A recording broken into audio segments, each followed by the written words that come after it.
Welcome to Making College Worth It, the show that examines engaged learning activities that increase the value of college experiences. In each episode, we share research from Elon University's Center for Engaged Learning and our international network of scholars. We explore engaged learning activities that recent college graduates associate with their financial and time commitment to college being worthwhile. I'm Nolan Schulteis, a second-year student at Elon University studying psychology with an interest in law. I'm the Center for Engaged Learning's podcast producer and a legal professions scholar. And I'm Jessie Moore, director of Elon's Center for Engaged Learning and a professor of professional writing and rhetoric. In this episode, we'll explore the relational aspects of internship experiences. In the Center's 2024 survey of recent college graduates, 55% had completed an internship during college. Among participants who took part in an internship, 57% participated in a paid internship, 67% received academic credit, 93% participated in their internship in person, and 7% completed their internship online. Recognizing that internships give students the opportunity to practice applying, adapting, or transferring prior knowledge and experiences to a workplace context while they still have support for their learning. A recent study published in the journal Teaching and Learning Inquiry explores how trust and sense of belonging contribute to student satisfaction with their internship experiences. We'll talk with Melinda Adams, a professor of fashion management and program coordinator of the fashion management program at University of the Incarnate Word, and Jody Jessup-Anger, professor of higher education and chair of the Department of Educational Policy and Leadership at Marquette University. Let's meet our guests. My name is Jody Jessup-Anger, and I am a professor of higher education at Marquette University, and I am also currently serving as our acting associate dean in the college. And I became interested in studying internships because it's one of several high impact practices that really help to promote learning and engagement for undergraduate students. And it seemed like a really natural place to do some research. There's not a lot of research out there on the conditions that promote effective internships and surrounds how to develop conditions that serve different learning interests. And so after Melinda and I got together and started talking about these conditions, internships seemed like a really natural place to do our research. And I am Dr. Melinda Adams. I am a full professor of fashion management at the University of Incarnate Word.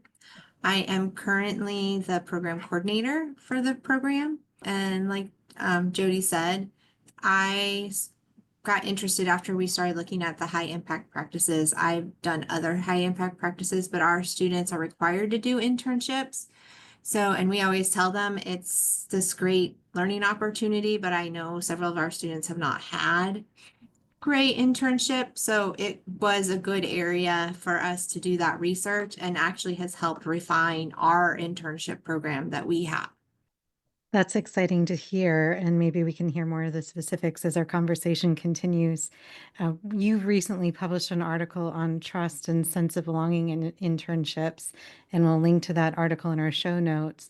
We're going to try and take a few pieces of that article at a time, starting with just wondering if you could talk a little bit about how supervisors' care and trust relate to student satisfaction with their internships.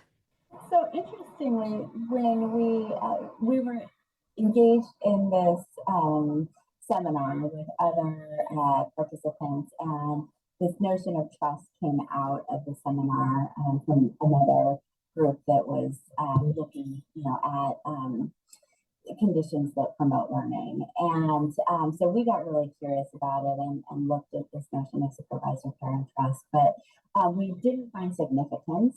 The supervisor care and trust, there was no relationship between that and internship satisfaction. And before we say that it's not important, I think it's vital that we dig a little bit into the research method. We took a quantitative approach, and my interpretation of our findings is that perhaps we didn't capture supervisor care and trust in a way that enabled it to be significant for students. And so while we didn't find a relationship between supervisor care and trust and internship satisfaction, that doesn't mean that it's not necessarily important. It just means perhaps that our measure wasn't able to capture it. So I continue to believe that supervisor care and trust is important for internship satisfaction, but there are also other aspects that were significant that perhaps for the students in our study rose to a level of deeper significance. Yeah, and while it didn't come out as significant, it did impact their sense of belonging. And I think that's very true of our own when we go look for a position and we find a job when we don't feel like we belong somewhere. You're not gonna feel like anybody cares about you. So I think it's still there. We weren't asking the right questions, or the students aren't clear on exactly what that looks like. That's always such a challenging part of research, is figuring out how to ask what you want to ask. And then even when you think you have it, there are other humans involved. And so they may interpret it differently than you anticipated. What experiences contribute to students' sense of belonging in their internships? So we looked at several experiences, and the ones that rose to a level of significance were opportunities to use their career-related skills in their internships, and also the opportunity to gain confidence in pursuing future job opportunities. And when I think about why those were important for fostering belonging in students, I think it really makes a lot of sense that students go into an internship experience really wanting to gain experience and learn about their location. And when they have the opportunity to do so, that garners a sense of belonging for them. And then also, many students will pursue an internship because they want to have skills that will prepare them for a future job. And so thinking about why that might promote their sense of belonging, certainly if they have this goal that they want to gain these skills, they do gain these skills, then they feel like, oh yeah, this was the right experience for me. This made me feel, connected to my internship site. This was worth my time. And so those two skills in particular really were significant in fostering a sense of belonging for students. And I think allowing them to use their skills is also shows that the intern, whoever their supervisor is, actually trusts them or values their opinion. So, which also helps with that satisfaction with their internship, because they're not just there, those traditional going to fetch coffee internships. They actually are doing something that is of value to the company. And therefore, it's important to them because they're being able to make a difference.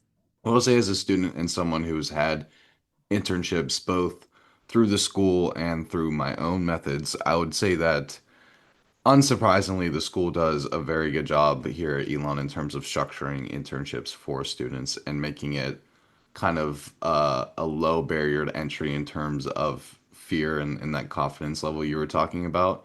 I would definitely say, though, that as a student and a young adult looking to join the workforce later on in my life, I think that the whole confidence thing is very true. Before I had kind of dipped my feet into the world of internships, I was worried and I was scared because like there's this concept around work in general when you're younger, and that it's like this big bad thing and everyone's so serious, and if you do one thing wrong, you're cut off the chopping block, you're fired, you're taking a pay hit, any of that sort.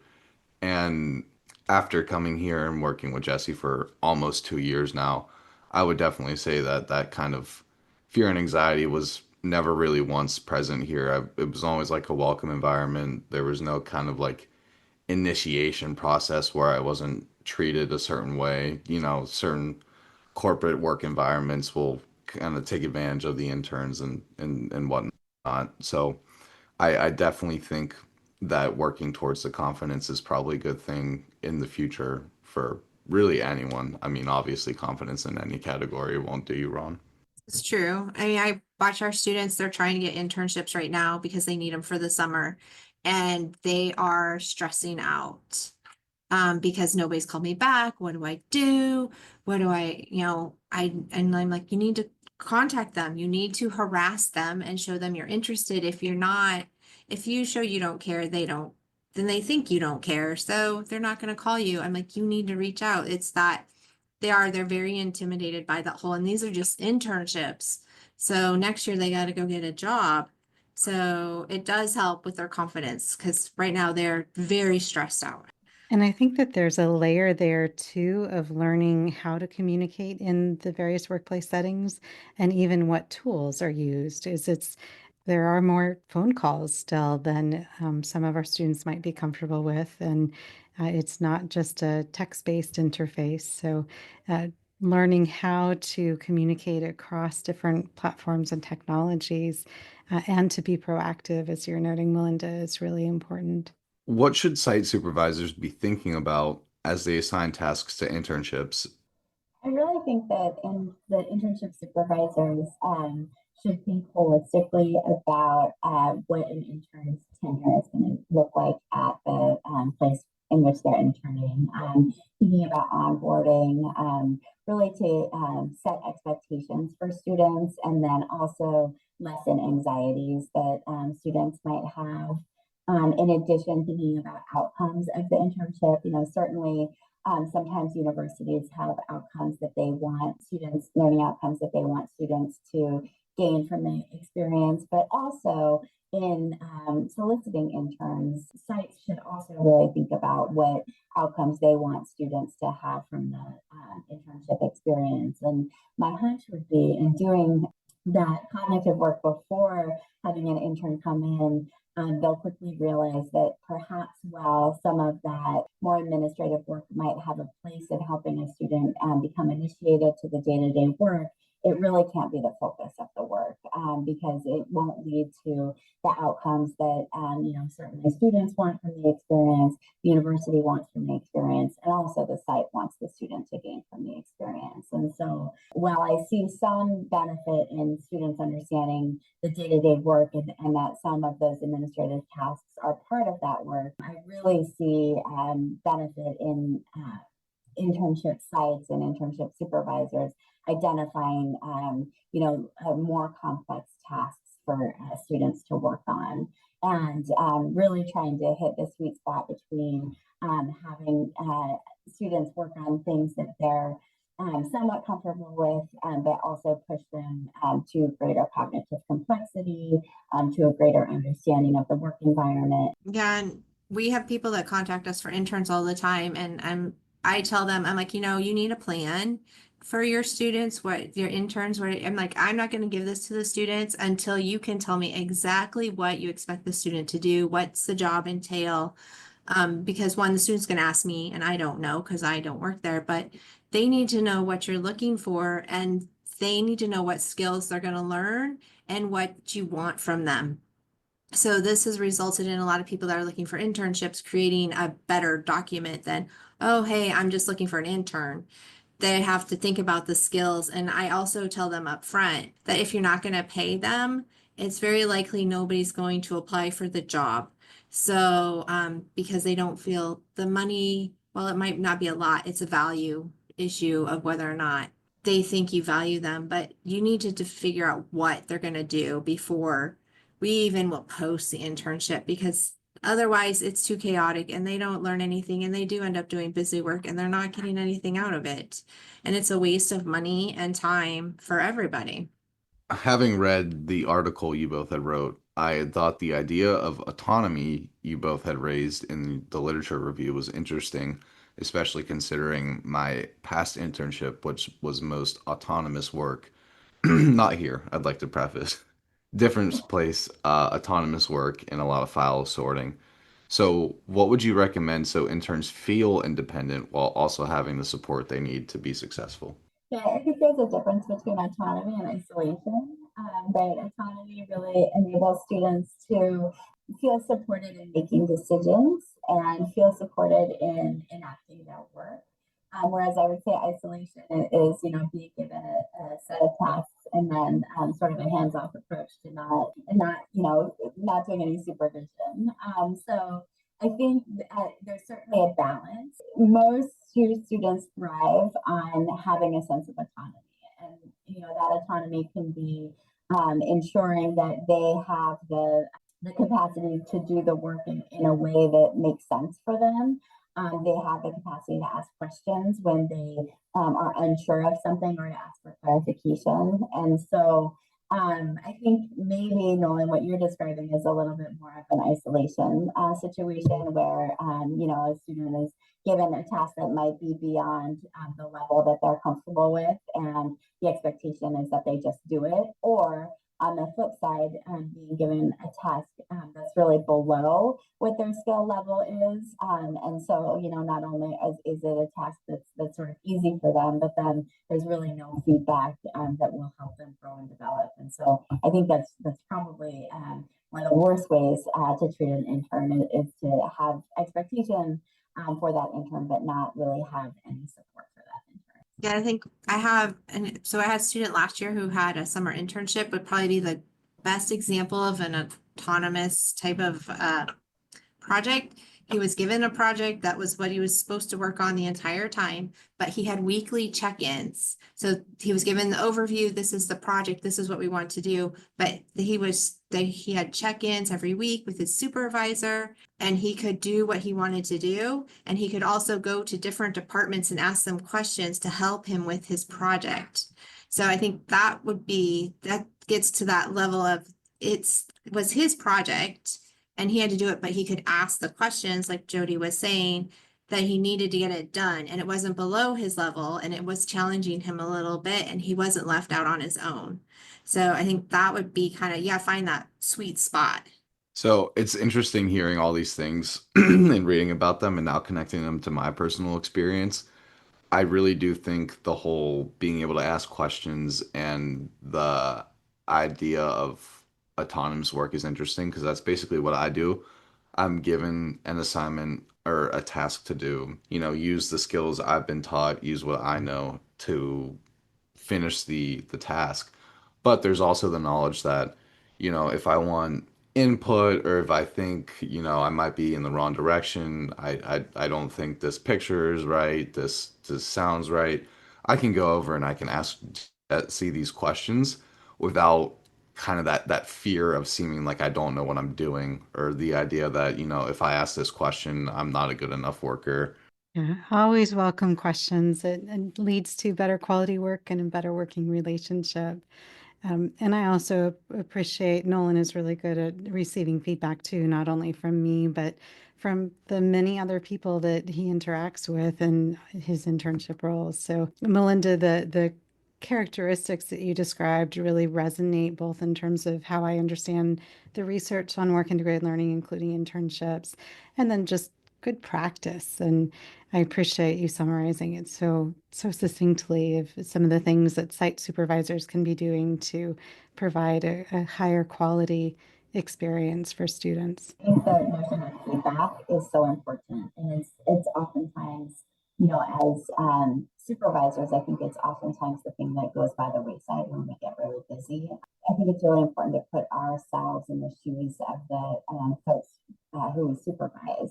And, while might be a task that we've seen done a million times by a million different people, oftentimes it's the first time or the second time that a student in an internship might be doing that task. And so taking time, even if it's a busy day, or making sure to provide a space for that time to give feedback is really important. One of the things in some other research that I've done that I know is that especially new professionals feel like they don't get the feedback that they need. And so, if they're not getting that feedback, then sometimes it can be a pretty uncomfortable space for them. And that's, I think, the environment that really would make them have a lack of belonging. Yeah, there's definitely some magic to developing feedback cultures where all of us feel like we can ask for and process feedback in community with others and make sense of the feedback we're getting too. So definitely extends to internships as well. And you've talked a little bit about some of the things that supervisors can do. I wonder what recommendations would you share with universities and their faculty and staff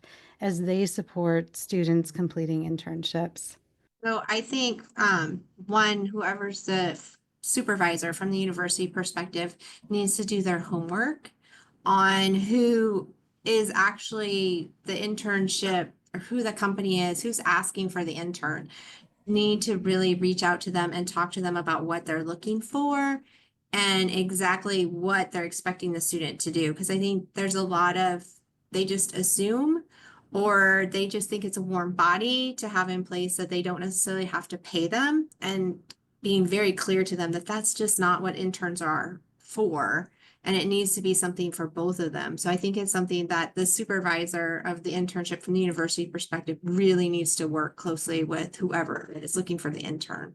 Yeah, and I would add to that, having really clear communication between the university site supervisor and the site and a student, right? That, I think about myself as an undergraduate student, and the first time I did an internship, I knew doing internships was important to getting a job, but beyond that, I hadn't really thought a lot about what an internship might entail or how to identify what a good internship was. And so doing some coaching of students, I think the university doing coaching of students to help them clarify what it is they want to take from an internship, and then making sure that there's a good match between what the student wants to develop, especially because we know that opportunities to use career related skills are important, and gain confidence is important. And so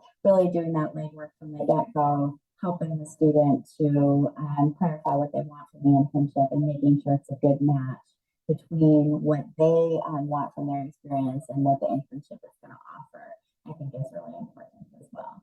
Thank you both. And Melinda, you had mentioned earlier that your research has actually informed some of the practices at your institution in new ways.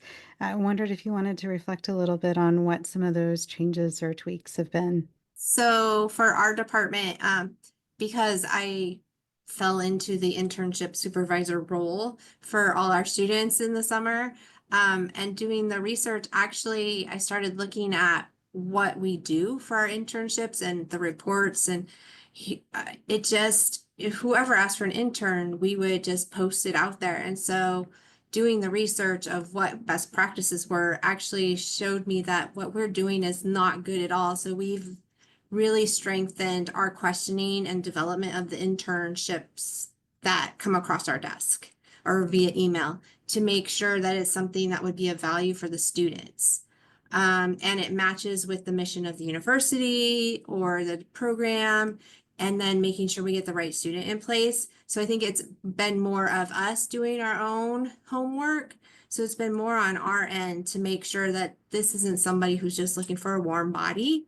And so it's a lot more meetings on my end of talking to people and screening internship requests. And I think that's the big thing. And then we've been asking the students more about how the internship, for them to reflect on it. We would have them just do a big report of everything they did over the summer. And now part of that is also a reflection piece of what they learned. Would they do this as a job? How were they treated? So it bringing in that reflection piece, which also was something that we saw when we were looking at best practices and what we were learning for when it came to our research. What advice about internships would you give to students who are listening to the podcast? You need to do one. You're gonna have to get some confidence. It's your practice to go get a job because it's coming. And so in this day and age, you need to know how to interact on a professional level. And this is your chance to practice those skills and learn some other skills. We can't teach you everything in college. So there's some things you're going to learn on the job. And this is your first chance to do that. And then figure out how you can take what you've learned in your internship to your actual job when you graduate. I would just piggyback on that to return to something that we talked about in the beginning, and that is don't be afraid to ask questions. I think that sometimes students go into an internship feeling like they need to have the answers and that they're in this paraprofessional setting because they are smart and capable, and asking questions might break that facade. But asking questions, I think, helps a supervisor understand that the student is curious and sort of understand where the student is in terms of their knowledge base. And the questions can help to scaffold a better internship experience. And so I would really encourage any student listening to the podcast to feel free to ask questions of a supervisor. I think that it will help to create rapport with the supervisor. And in addition, ask for the space and the time that they need to reflect on their experience with the supervisor. I think that the feedback loops are really important in an internship experience. And so ensuring that they're getting what they need in terms of feedback and also have the space to ask questions. Thank you both for those great insights for students, for site supervisors, and for faculty and staff. It's really been fun learning a little bit more about your work and the implications for internships in higher ed. Is there anything else that you'd like to share about your research before we wrap up our conversation? Not about our research, but I just want to thank you both for the opportunity to engage with this research. I think, like you can only learn so much about internships by reading about them. I think talking and pulling out little aspects of the article is really important to helping the research come alive, as well as helping us to think more deeply about the research that we're doing. And certainly, Nolan, hearing your experience of internships puts a face to the students who we're writing about. And so I think it's Yep. Thank you both for having us. It helps to talk about it so people can hear actual experiences. Well, we appreciate you taking time to visit with us today. It's really interesting research and important for student learning. As you said, internships are practice for the workplace, and there are ways that we can make that more meaningful practice. So thank you for sharing what you've learned so far. Thanks for your conversation, and we hope to catch up with you again soon. Thank you.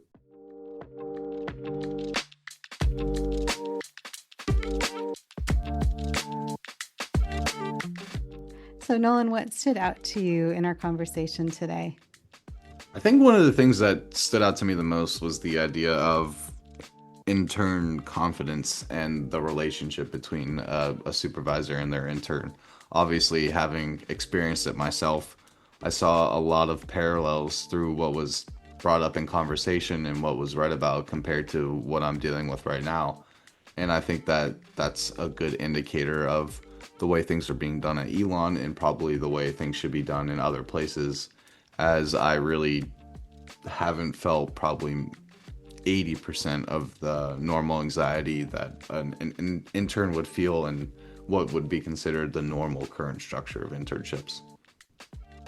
Well, and that's great to hear. As they noted, internships really are an opportunity to practice before you are in the workplace without guardrails. So that they really can be higher quality, less anxious, less anxiety promoting experiences when there is room to ask questions, room to seek feedback and process that feedback, and really viewed as a learning experience, which I think our guests were really emphasizing, that this is a relationship-rich opportunity to practice workplace activities before you are formally in the workplace.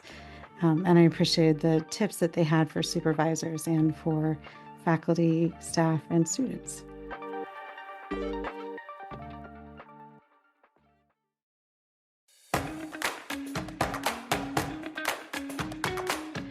Once again, I'm Jessie Moore. And I'm Nolan Schulteis. Thank you for joining us for Making College Worth It from Elon University's Center for Engaged Learning. To learn more about internships and other forms of work-integrated learning in higher education, see our show notes and other resources at www.centerforengagedlearning.org. Subscribe to our show wherever you listen to podcasts for more strategies on making college worth it.